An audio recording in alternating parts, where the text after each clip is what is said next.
Praise the lord. Hallelujah. యేసయ్య ఉచిత కృప వల్ల మీతో మరొకసారి జోసెఫ్ ప్రసన్న కుమార్ ఛానల్లో వచ్చుటకు, నిలుచుటకు, ప్రకటించుటకు కృప ఇచ్చిన దేవుడు స్తుతింపబడుగాక. ఆమేన్. ఈరోజు టాపిక్, మన శత్రువులు మనకు మిత్రులుగా మారగలరా? ప్రతి జీవితంలో శత్రువులు అనేవారు ఉంటారు. అయితే శత్రువులు మిత్రులుగా మారడం అనేది జరుగుతుందా? Is it possible? చాలా సందర్భాల్లో మనం ఏమంటామంటే, బ్రదర్ నేనేమో కలిసిపోవాలని అనుకుంటాను, నేనేమో వెళ్ళి వారితో సమాధాన పడదామని అనుకుంటాను, నేను తిరిగి ఏదో ఒక రకంగా ఇక ఈ వైరం, ఈ విరోధభావం వద్దు అని చెప్పి వారితో సమాధాన పడదాం అనుకుంటాను, కానీ అసలు వాళ్ళు సమాధాన పడరు.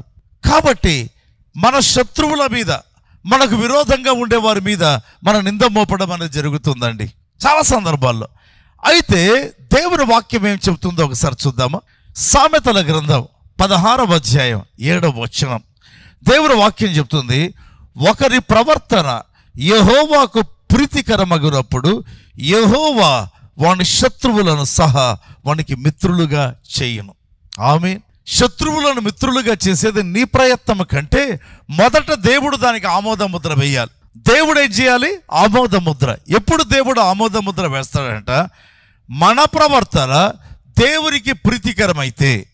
మనమేమనుకుంటుంటాం, నేను సమాధాన పడడానికి వెళుతున్నాను, ఆ వ్యక్తి ఏకీభవించడం లేదు, నేను కలిసిపోదామని చెప్పి అనుకుంటున్నాను, ఆ వ్యక్తి ససేమిరా అంటున్నారు.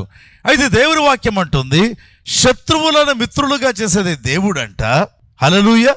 రెండవదిగా, శత్రువులు మిత్రులుగా మారాలి అంటే మొదట నీవు దేవునికి అనుకూలంగా మారాలి.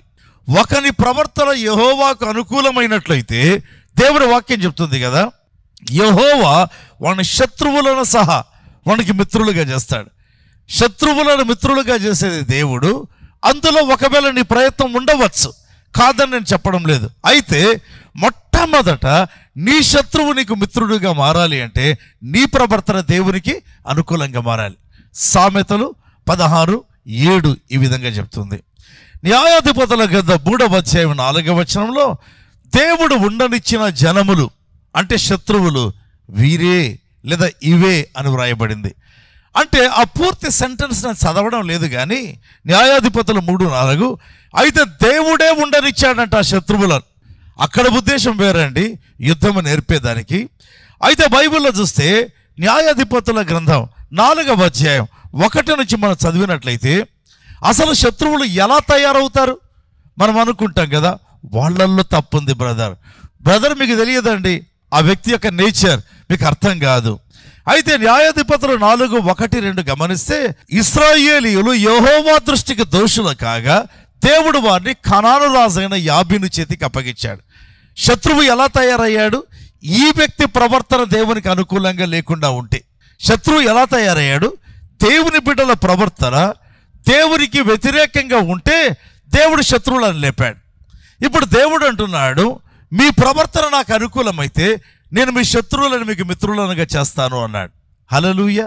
Praise the lord. దేవుని వాక్యాన్ని మనం చూద్దాం. దినవృత్తాంతముల 1వ గ్రంథం 12వ అధ్యాయం 22వ వచనం. ఏమని వ్రాయబడిందంటే, దావీదు దండు దేవుని సైన్యము వలె మహాసైన్యమగునట్లు ప్రతి దినమున అతనికి సహాయం చేయవారు అతని యొద్దకు వచ్చుచుండిరి. ఈ దావీదు ఎక్కడో ఉన్నాడు, ఒకవేళ ఆ సమయంలో సిక్లగులో ఉన్నాడు. బైబిల్ చెప్తుంది ప్రతి దినము అతనికి సహాయం చేసేదానికి వస్తున్నారట. ఎందుకంట, దావీదు యొక్క దండు వేరు, సైన్యం వేరు. ఎక్కడో ఒక సైన్యం అనేది రాజు దగ్గర ఉంటుందండి. అయితే ఆ సైన్యంలో ఒక భాగం యుద్ధానికి వెళ్ళి అక్కడ దండు దిగుతారు.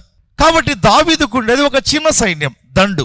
అయితే ఈ చిన్న సైన్యం మహాసైన్యమగునట్లుగా, దేవుని సైన్యములాగా మహాసైన్యం కావాలంటే ప్రతిరోజు సైనికులు చేరుతూ ఉండాలి. ఏమని రాయబడింది? ప్రతిరోజు సైనికులు చేరుతూ ఉండాలి. కనుక దేవుని వాక్యాలు చూస్తున్నాం కదా, ప్రతిరోజు చేరుతూ ఉన్నారంట, ప్రతిరోజు చేరుతున్నారు. Praise the lord. అలాగే దేవుని సేవ కూడా, దేవుని సంఘాలు కూడా, నేను ఎప్పుడు చెప్తాను, ప్రతిరోజు కొత్త వారు చేరాలి. అపొస్తలుల కార్యముల 2వ అధ్యాయం చివరి వచనంలో మనం చూసినట్లయితే, ప్రభువు రక్షణ పొందుతున్న వారిని అనుదినము సంఘములో చేర్చుచుండెను అని వ్రాయబడింది.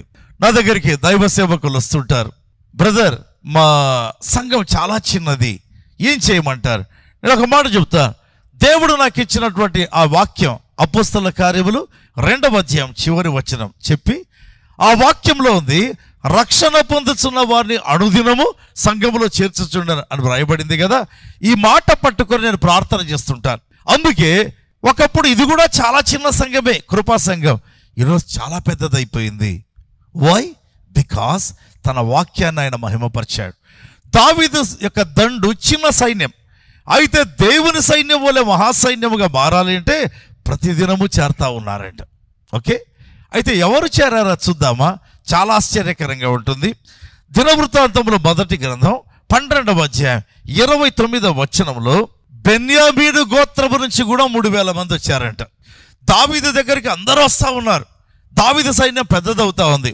అయితే బెన్యామీను గోత్రములో నుండి కూడా 3000 మంది వచ్చారట దావీదు దగ్గరికి. ఎవరండి బెన్యామీను గోత్రం? తన శత్రువైన సౌలు రాజు యొక్క గోత్రం. మనకందరికీ తెలుసు. దావీదు పారిపోతుండగా షిమి అనే ఒక వ్యక్తి వచ్చి దావీదుని తిడతాడు. నీ యజమానుడైనటువంటి సౌలుకు నువ్వు అన్యాయం చేశావు కదా అంటాడు. ఎందుకు ఆ మాట అన్నాడు చెప్పమంటారా? అతడు బెన్యామీను గోత్రికుడు. బెన్యామీను గోత్రికుడు అంతా కూడా దావీదుకి వ్యతిరేకం. ఎందుకంటే తమ గోత్రానికి చెందినవాడు రాజై ఉన్నాడు.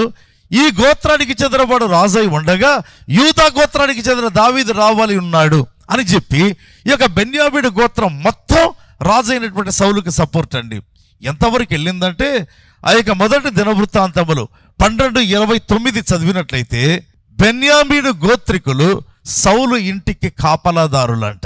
ఇక చూడండి, అంటే సౌలు 12 గోత్రాల్లో ఎక్కువగా ఎవరిని నమ్మాడు? తన గోత్రాన్ని నమ్మాడు. తనకు బాడీ గార్డ్స్గా లేకపోతే దేహ సంరక్షకులుగా ఉండేదానికి, తన గృహానికి కాపలాదారులుగా ఉండేదానికి సౌలు రాజు ఎవరిని పెట్టుకోకూడదండి?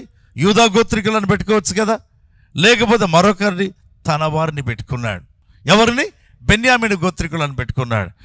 ఇప్పుడు ఆల్ ఆఫ్ ఎ సడన్ ఒక్కసారి ఏమైందట, బెన్యామీను గోత్రములో నుంచి 3000 మంది, అందులో కూడా అధిక భాగం లేదా కొంతమంది సౌలు ఇంటికి కాపలా ఉండేవారు. అంటే సౌలుకు ఎంత నమ్మకంగా ఉంటారు. సౌలు ఇంటికి కాపలాదారులు అంటే సౌలు ఇంటికి ఎంత నమ్మకంగా ఉంటారు చూడండి. అటువంటి వారు సౌలును విడిచిపెట్టి దావీదు దగ్గరికి వస్తున్నారు. ఏంటండి ఈ మాట? బైబిల్లో రాయబడింది, ఒకరి ప్రవర్తన యెహోవాకు ప్రీతికరమగినప్పుడు దేవుడు ఏం చేస్తాడు? వాని శత్రువులను కూడా వానికి మిత్రులుగా చేస్తాడు. శత్రువులు ఎలా పుట్టారు? దేవునికి వ్యతిరేకంగా ఒక వ్యక్తి ఉన్నప్పుడు. బైబిల్ చెప్తుంది, నేను కాదు ఆ మాట. ఆఫ్ కోర్స్ సువార్తను బట్టి శత్రువులు ఉంటారు, దాన్ని మనం కాదనలేము. అంటే పౌలు అంటాడు కదా, వంశాన్ని బట్టి చూస్తే ఇశ్రాయేలీయులు నాకు ప్రియులు, సువార్తను బట్టి చూస్తే శత్రువులు అన్నాడు. అటువంటి శత్రుత్వాన్ని గురించి నేను మాట్లాడడం లేదు. సువార్తను బట్టి శత్రువులు ఉండవచ్చు. అయితే అదర్వైజ్ ఒకవేళ నీ జీవితంలో ఉండేటువంటి శత్రువులకు కారణం ఒక్కసారి ఒక చిన్న పరీక్ష, నీవేనేమో ఆలోచన చెయ్యి. నీ ప్రవర్తన యెహోవాకు అనుకూలంగా లేదా? అందుకే ఒకవేళ ఆ విధంగా అయిందా? ప్రభు దగ్గర జ్ఞాపకం చేసుకుందాం. అయితే దేవుని వాక్యం చెప్తుంది, ఒకని ప్రవర్తన యెహోవాకు ప్రీతికరమగినప్పుడు వాని శత్రువులను సహా వానికి మిత్రులనుగా చేస్తాడు. ఇంకా ముఖ్యమైనటువంటిది మరొకటి నేను చెప్పాలనుకుంటున్నాను. మరి దావీదు యొక్క శత్రువులు దావీదుకి ఎందుకు మిత్రులు అయ్యారు? దాని అర్థం ఏంటి? దావీదు ప్రవర్తన యెహోవాకు ప్రీతికరమైంది, అంతే కదా. దావీదు యొక్క ప్రవర్తన యెహోవా దేవునికి ప్రీతికరమైంది. దేవుడే అన్నాడు, దావీదు నా హృదయానుసారుడు అన్నాడు. అంటే మన జీవితంలో ఎప్పుడు దేవునికి హృదయానుసారులుగా ఉంటామో అప్పుడు మన శత్రువులలో దేవుడే మనకు మిత్రులనుగా చేస్తాడు. ఆమేన్. అప్పుడు మన శత్రువులను దేవుడే మనకు మిత్రులుగా చేస్తాడు. అందుకే మన జీవితంలో మన శత్రువులు మనకు మిత్రులగునట్లుగా అనుదినము దేవుని వాక్యం చదివి ధ్యానించి దాని ప్రకారం జీవించాలి. వాక్య ప్రకారము జీవించడానికై ప్రయాసపడండి. ఒక దైవ సేవకునిగా నేను చెప్తానండి ధైర్యంగా, ప్రతిరోజు నా జీవితాన్ని దేవుని వాక్యంలో నేను సరి చేసుకుంటాను. ప్రతిరోజు నా జీవితాన్ని దేవుని వాక్యపు కాంతిలో నేను సరి చేసుకుంటాను. ప్రభు ఎదుట చెప్తున్నాను ఎవ్రీడే. ఏ విధంగా ఒక మనిషి అద్దము దగ్గర నిలబడతాడో, అద్దము దగ్గర నిలబడి తన యొక్క హెయిర్ స్టైల్, తన యొక్క వస్త్రాలు ఎలా సరి చేసుకుంటాడో, వాక్యం అనే అద్దము దగ్గర ప్రతిరోజు దేవుని బిడ్డ నిలబడాలి. He has to correct himself before the word of God which is the divine mirror. దైవికమైన ఆ యొక్క అద్దము దగ్గర తనను తాను సరి చేసుకోవాలి. ఎప్పుడు మన జీవితాలను మనం సరి చేసుకుంటూ ఉంటామో ఆటోమేటిక్గా మన శత్రువులు మనకు మిత్రులైతారు. ఆ పని దేవుడు చేస్తాడు. ఆమేన్. మన పని వాక్య ప్రకారం జీవిస్తూ దేవుని సంతోష పెట్టాలి, యెహోవాకు ప్రీతికరముగా జీవించాలి. దేవుని పని మన శత్రువులందరినీ మనకు మిత్రులుగా చేస్తూ ఉంటాడు. మరి ప్రభు మనతో మాట్లాడుతుండగా దేవుడిచ్చిన ఈ కృపను బట్టి ప్రభుకు స్తుతులు తెలుపుతూ మన జీవితాల్లో దేవుడి కార్యం జరిగించాలని, మన శత్రువులు మనకు మిత్రులుగా మారినట్లుగా ప్రభు అనుగ్రహించాలని, ఆయన మార్చాలని కోరుతూ ముగిద్దాం. చిన్న ప్రార్థన చేద్దామా?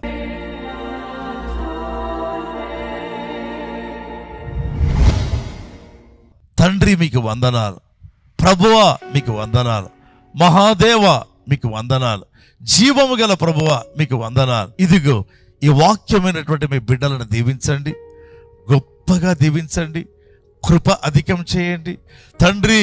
మీకు ప్రీతికరంగా జీవించటకు సహాయం చేయండి, మీకు బహుగా ప్రీతికరంగా జీవించటకు సహాయం చేయండి ప్రభు. వారి ఆత్మలకు గొప్ప వెలుగు ఉదయించినట్లుగా, వారి శత్రువులు వారికి మిత్రులగునట్లుగా ఒక గ్రేట్ చేంజ్ అండ్ రివైవల్ అనుగ్రహించమని అడుగుతున్నాను. సహాయం చేయండి పరిశుద్ధమైన తండ్రి. మీ కృపకు మీ బిడ్డలను అప్పగిస్తూ కాపాడుమని, మంచి ఆరోగ్యము, బలము, నెమ్మది ఈ దినమంతా ఆత్మదేవుని పరిపాలనలో వారుండునట్లుగా అనుగ్రహించుమని మీకు మాత్రం స్తుతులు తెలుపుతూ ప్రభు యేసు నామమందు అడుగుతున్నాము తండ్రి. ఆమేన్. ఎవరు యూట్యూబ్ ఛానల్ సబ్స్క్రైబ్ చేయలేదో వెంటనే సబ్స్క్రైబ్ చేయండి. అదేవిధంగా నోటిఫికేషన్ బెల్ క్లిక్ చేయాలని కోరుతున్నాను. God bless you abundantly.